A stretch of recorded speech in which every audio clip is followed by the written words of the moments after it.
Welcome to Florida Focus, a college football podcast. My name is Brandon. I'm a lifetime Seminole fan. Thank you for continuing to stay on the journey with us as we welcome the 2023 college football season. Jarad, Chris, and myself finish our conversation talking about NIL and conference realignment, so thank you for your loyalty. Let's just keep it going. Do you want to talk about some realignment? I mean, we got a lot of things going on there. We don't have to dive into it too much, but as an ACC fan, we joined the ACC in 1992. Tell me what it's like in the future of the conference with conferences, divisions, and what to expect with OU and Texas joining next year.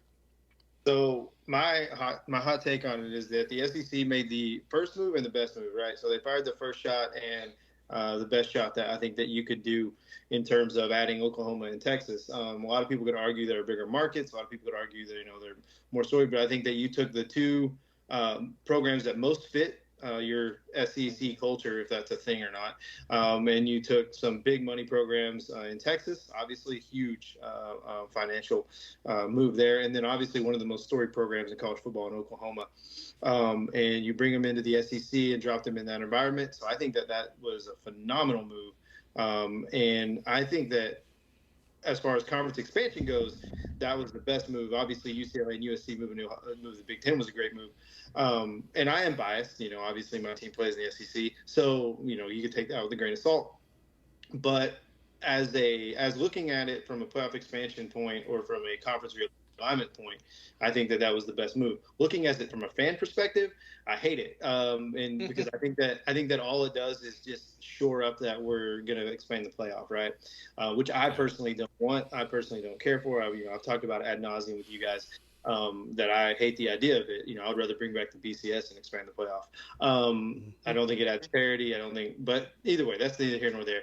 I think that was a great move. And then you look at what the ACC love. The ACC has a lot of pieces on the table. And the big question there, I think, is, do they look to move their pieces or do they look to try and attract other teams? Yeah, I mean, it makes sense to get Texas and Oklahoma, and I mean, what bigger names out there? And it makes more sense geographically than pulling from UCLA and USC, a different side of the country. So it makes sense, but I don't like it as a fan either. It's just, I don't know why. I can't put my finger on it. We had enough going, unless you traded someone, take some Vanderbilts and Missouris with you, but I don't know. I don't like the idea of expanding the playoff either. I think at the most 8. The most I would do 8, but I don't know if we're leaning towards just two mega conferences. I don't know what we're going to, but it's a weird dynamic that we're entering into with everyone shifting and moving. But usually teams would move every 7-8 years. You would have a team or a couple teams go, but it's every year now. Every year, big teams are moving somewhere else, and I'm like, what's the end game? Is there an end game? Where's it going towards? I mean, I don't know. It's weird. I get it money wise. I get why they're doing it, but as an old fan sitting on my porch shaking my fist, I don't like it. So, I like that. So a couple thoughts there. Up until you were talking about shifts every few years, up until the early 90s, everybody that was probably good winning a few games a year and in contention for a bowl game, because the bowl system was very different then, was happy being independent. Like Florida State didn't join a conference in 1992. And Bobby was good or bad. I say good. Wise enough to say, you know what? I'm tired of playing Ohio State, Michigan, Notre Dame on the road. I'm going to start playing Georgia Tech, Maryland. When we joined, there were only 9 teams. It was a terrible conference. He knew that.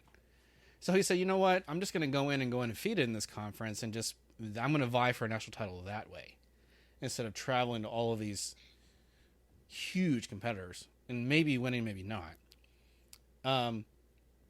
With the exception of Notre Dame, everybody else is content joining a conference. I'm curious to see what they've done because they've had this marriage with the ACC where we'll play 5 games a year. that's another story. But I'm curious to see how that works. It's pretty much the writing's on the wall. The commissioner of the ACC has said with Florida State, you know what, FSU and Clemson bring in 25 roughly percent of the revenue in this conference, and they get this X payout. I forget what the number is. That's the middle of the road for the SEC. That's as much as like the Mississippi schools. Right. It's not enough. Mm-hmm. He's like, you know, why would I benefit to join this conference and stay there? The only thing really keeping Florida State in the ACC is our contract with the conference, and which is just absurd. And hey, good for them. They wrote a contract to keep us. Help me out here. You might know, Jarad. It's something like through 2035. Yeah. The buyout is like $40 million a year or $50 million a year or something crazy. It's something unobtainable. So like you have to stay in the conference, because if you leave, you forfeit the rights. And you know, I mean, good for the conference, because you see teams like Maryland left the ACC, paid a huge buyout, and it was relatively just a small inconvenience for them. Connecticut said, you know, we're gonna leave the whatever conference they were, become independent, and did it. Now they're bankrupting themselves. That's a bad example, but like Florida State is saying, you know what, we need to play the long game here and set the precedent now, because FSU is going to leave the ACC. I'm just going to say it now. It's going to happen. It's just a matter of doing the SEC or Big Ten. Right. That's the exact question I was going to ask you, is that, you know, obviously I think all fans know that like those days are numbered. I don't think the ACC is going to make it unless something drastically changes with like TV deals or something like that. You know, as a fan, at least let's keep it regional. Like if I would, as an SEC fan, like, you know, I would love to have Clemson. You know, obviously like it's a natural fit. If you've been to Death Valley, like it's a natural fit. Virginia Tech, you know, comes to mind. They're terrible, but they have a big TV market, right? So that here's what's interesting to me is like all of these shifts and changes are going to be based on like TV market money and how much money, you know, how many viewers is this school going to bring you?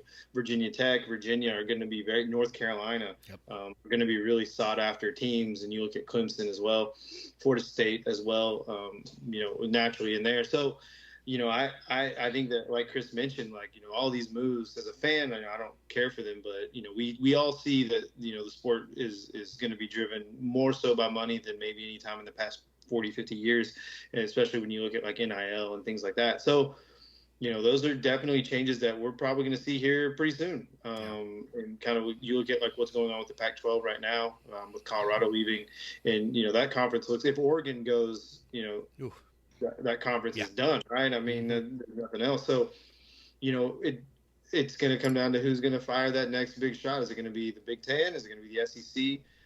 You know, obviously the commissioner said that they're good, you know, as far as the SEC. They're not looking to add, but you kind of know that that's not true because there's so many things being talked about and discussed right now. So,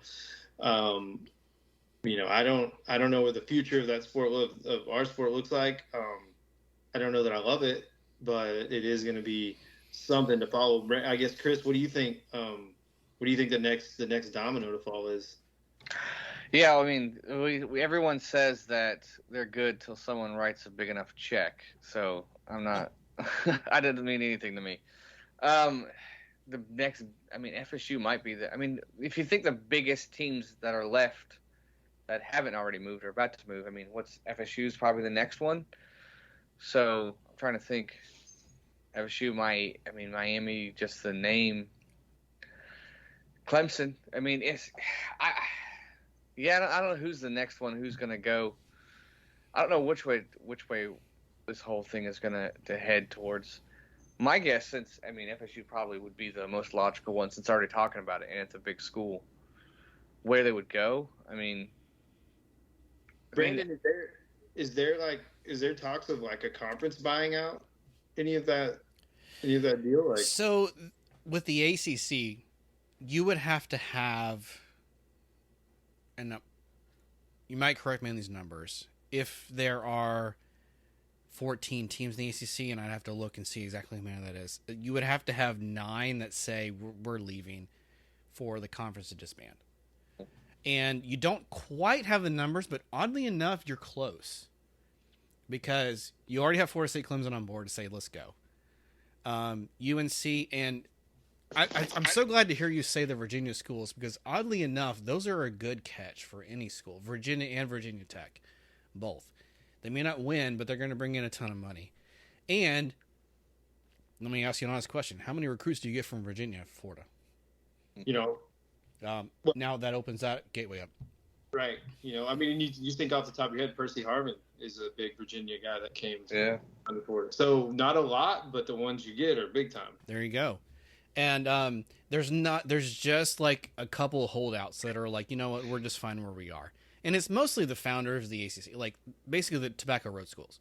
So UNC, Duke, Wake Forest. Wake Forest didn't belong in Division I football at all. Let's just clarify that. Their school enrollment is like 4,500 at most.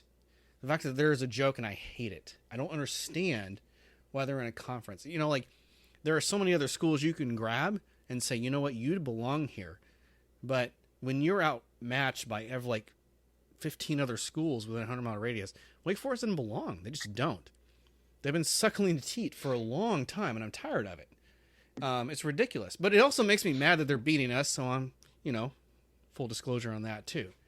But yeah, there is a possibility. There's not enough of the school presidents to just get on board with it.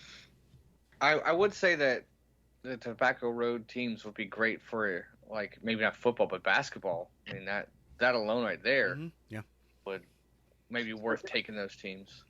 So I guess, like, what's the dream scenario? So, like, for me, when you look at conference realignment, for me personally, I would want some combination of Clemson and either Virginia or North Carolina to, like, join the SEC. Like, to me, that would make my day, right? If I could have, like, trips to Chapel Hill, or to, like, or to Death Valley. Well, the real Death Valley in Clemson.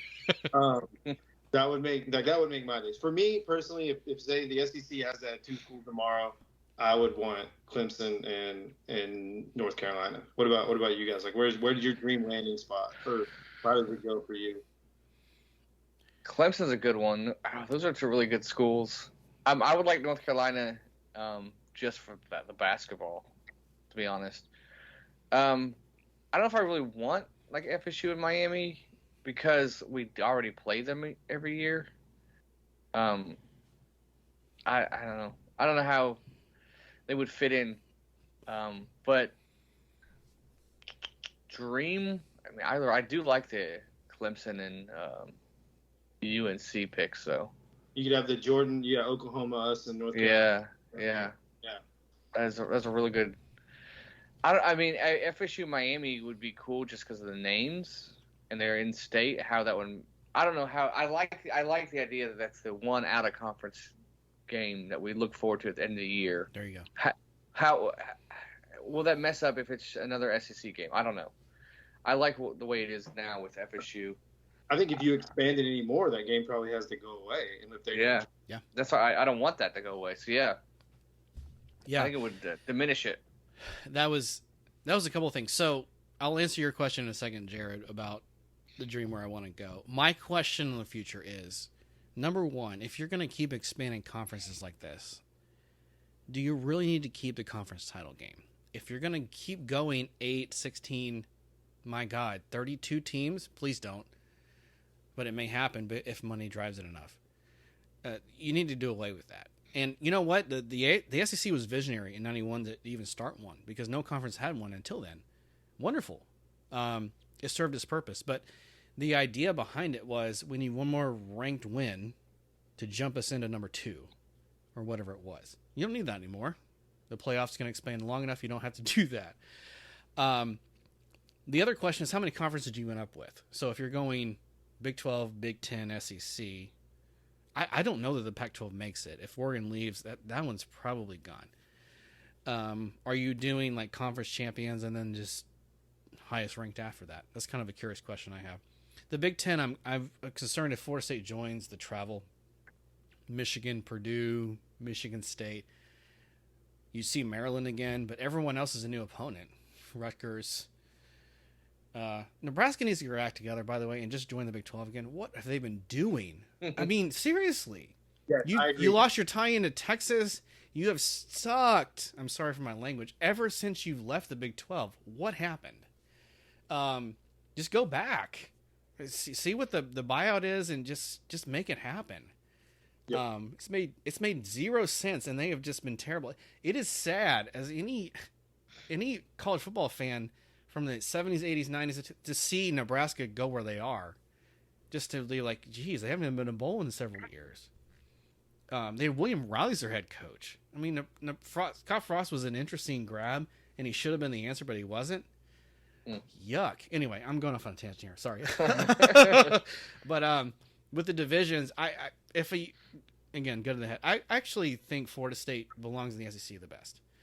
I would be sad to see the Florida State-Florida game go away in a lot of sports. And that's what you always built up to in college football. You play 10 or 11 games, you play your rival. If it's in conference, it's a little different. I mean, I would ask Ole Miss, Mississippi fans how that works. I would ask LSU, Auburn, Auburn, Bama fans how that works, just to see how they feel about it. But I would miss the intensity of that game if it's at a conference. Yeah. I get that, but I think the bigger question is like, if you expand these conferences, if you go 3 or 4, right, not only are you going to lose rivalries, but honestly, in my opinion, you're going to lose the sport. And that's something that's the main reason that I don't like the playoff expansion, is because week 1 needs to be just as important as like week 10 or week 11, right? Yeah. Like the what makes college football, in my opinion, so great, and the thing that keeps us coming back week after week, is that, it's like Urban Meyer said when he was a coach before, the best thing about being 4-0 is you can go 5-0. And having to run that gauntlet every week, and the stress, like from a fan perspective, like the stress, the talk around, like what are we going to do for this? Now we're 4-0, now we're 5-0, now we're 6-0. You're jumping through the polls. Maybe you're unranked to start the season. Now you're 22. Now you're 14. Now it's a top 10 matchup, and you're number 8, and you can beat another top 10 team and catapult yourself into the conversation of a BCS game. Like, those conversations and those feelings, in my opinion, are gone if you lose that expansion. Like, oh, who cares? We're 8-4. We're going to make the playoff. Like that to me would like break my heart as a college football fan. Like, I want to be in the mindset where I'm just like, oh, we can still make the playoff and make a run. Like, I don't want to watch the NFL. Like, I don't need to be 11-6 and be a wild card team. Like, I don't want that. Yep. So, for me, it's I would love to add teams if that's what we're doing, but ultimately I wish somebody would come in and be like, hey, we need to just preserve the sport. Yeah, exactly. Dude, preach on. I mean, my concern is you just constantly make the season longer, and then it's not a competition of who's better. It's who can sustain injuries, who can stay healthy, who's luckier. Yeah, and yeah, I mean, you look at the NFL is a great example of that, because you're like, okay, how many NFL teams have gone undefeated? Okay, the 72 Dolphins, and they played 12 games. Is that right? Don't watch the NFL, don't know. I think they played 12 games and went undefeated to the playoffs. Outside of that, oh my gosh, almost who cares? Yeah. It just, God, just infuriates me, because you actually played week to week, like Jarad said, and then now you go into this competition where you're like, you know what? The last 2 weeks of the season, I'm playing so and so. Who's he? What's it? Unfortunately, those may be your top rivals, and you're like, oh, I don't care if I win. I'm going to sit my starters, rest them for the playoff, and that's no bueno. Yeah. And I think back. Sorry to cut you off, Chris, but I think back to 2006. And I remember we got off to that crazy start, and kind of unsuspecting, and I'm sitting in the student section, and I'm watching us play Auburn, and at that point in the season, you're undefeated. Everybody's starting to talk, but you're starting to get some momentum, and you're like, oh man, we could really make it to Atlanta. Like, this could really happen. And so I'm sitting in the student section as that kick goes through, and we lose to Auburn, right? And in my mind, like, our whole season is over. Like, I'm just sitting there, like, just confused and like distraught. I'm like, this thing is over. Mm-hmm. And as sad of a moment that was as a Florida fan, right? In that moment, looking at season, obviously we go on to win the title that year, but I'm saying that in that moment, those emotions were very real. And as bad as those emotions were, as negative as emotions were, as a fan, right? The world's not ending. Mm-hmm. As a fan, I love that. And I don't ever want anything to take that away. Like, I want to be in the stands, and I want every moment just to be hanging on every heartstring that I have and say, like, oh man, like, this is over. And now I want that drive home to be miserable. I don't want to, you know what I mean? I want to be talking to my friends and be like, where do we go from here? What do we do next? And if you expand that and you're looking at a 32 team playoff or whatever team playoff, that there's no point to have that feeling, because you're just like, oh, okay, well, we're still 5-1. Yeah, the as much as we're looking forward to LSU, FSU. I mean, the loser of that game, they could still get in the playoffs. Oh, like, yeah, very true. And what are the bowl games factor into this? I mean, I used to love bowl season. Now I'm not so excited anymore because NIL, transfer portal, during the draft early, that's all big factors as well. But I still watch every bowl game, don't get me wrong, but it just diminishes the importance of the bowl game too. And it's just kind of the great things about this sport, it's slowly fading away. Yeah. And it is infuriating. It's sad at the same time too. That you're like, this is why I love this sport. Oh, that's gone. Oh no, this is another why I love the sport. Oh, that's going away too. And I'm still all in, but it's a sad day when you slowly the great things are getting chipped away.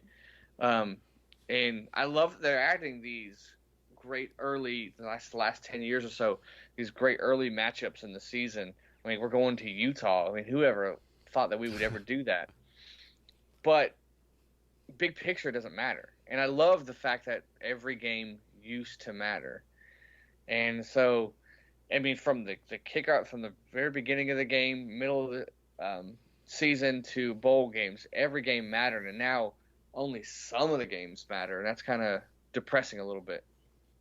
Yeah. I'm going to play devil's advocate for about 30 seconds. I'm going to say this is what all of the smaller teams wanted. All of the minor conferences were wishing for. This is what all the undefeated teams out of the MAC, out of the Big East, out of the American, out of the Mountain West, this is what the Boise States of 2000s wanted. And you know what? I'm the old guy like Chris described on his porch shaking his fist, saying, you know what? This is terrible and this was a bad decision. This was a culture that wanted to include everybody. And you know what? You're destroying the sport. Because all of a sudden, all of these games mean nothing. And we're going to have to talk to our children and grandchildren about, you remember the year we went 12-0 and it didn't matter? Or remember the season, let me tell you about the 90s when Florida invented the BCS. Let me tell you about the times when Nebraska and Michigan had to split a national title. They're going to be like, what are you talking about? Okay, I'm glad. Sit down, take your phone off, close your apps, and let me tell you, I'm going to school you. Because this is exactly what's going to happen. And we're already on the road to that. And that's a very sad day. It really is. Because it really does a meltdown to all the other sports. And that's what made college football unique. They had no playoff. Everybody hated it. You know what? So what? Who cared? It came down to who voted and who came down at the end. Okay, so, the media was biased. Oh, number 3, Kansas State didn't make it into the BCS. All right, so there are some years that didn't work perfectly. But there were also other years where you had glorious matchups, like USC, Texas. Oh, my goodness. Can you imagine? You're not going to have that anymore. You're going to have the team who can survive the longest. You're going to have a team who makes a hot run going into November. And they're going to forget the rest of the regular season where it came down to a game-winning field goal. It just won't matter anymore. And that's the part I'm going to miss, just like Jarad. Yeah, when you think about it, I blame UCF. Why not? If they wouldn't have invented a national title for themselves for beating a 3-loss Auburn team, we wouldn't be in the. That's ground zero. Is that what it is? Beautiful. Okay. No, but really, I'd be kind of like a little bit.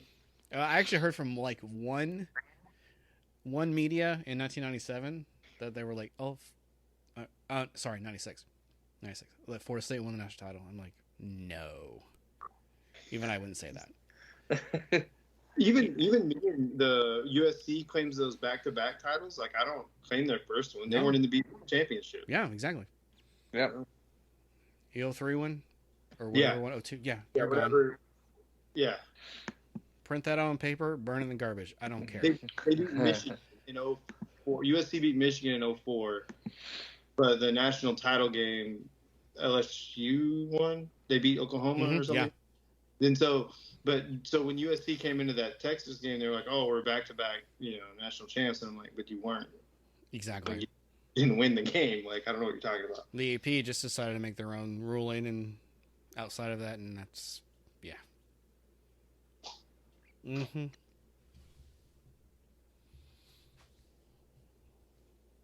Okay. Well, we covered a lot. The Gators last year and this year, the Noles, a little bit of UCF, some Miami, some realignment. Any final thoughts? We'll maybe start to wrap up. The other thing is that I know it got kind of depressing there. I'm still excited for the season. And I know big picture, a lot of changes, and it's a little bit of a downer. And then as a Gator fan, it's still kind of like this season could be a rough one. I'm still excited. Still can't wait till it happens. Okay. What you got? College football is back. College football is back. We're under a month away. Talking season is officially over, and we get to line them up and see what happens. So always the best time of the year, right? Home for the storm, and every day, I'm just checking the message boards, checking the Twitters, seeing what's new and seeing what's going on. So definitely in full season form and ready to go. Yep. Wonderful. And yeah, I mean, no one goes into the next season like, we're going to be worse than last year. Yeah. Always optimism. So, all right, fans. Well, we appreciate your listen. We're going to wrap here, and we appreciate your listenership and coming back to us. We're going to be back on social media. Find us there. Chris, remember how to find us, and maybe you want to show the fans how that works? FloridaFocusPodcast.com. Super easy, Still right? Still got it. Yeah. And expect more of Jarad this year. He's a great guy. He's been a fan of the show for a long time. He has a lot of expertise, as you can tell. I don't have to introduce him anymore. He just his expertise and knowledge speaks for itself. So we appreciate you, Jarad. Thanks. We can stop referencing him now. He can just speak. So thank you. It's good. Yeah. All right. Well, this is Brandon saying "Go Nose," Jarad. This is Jarad saying "Go Gators." This is Chris. Go Gators.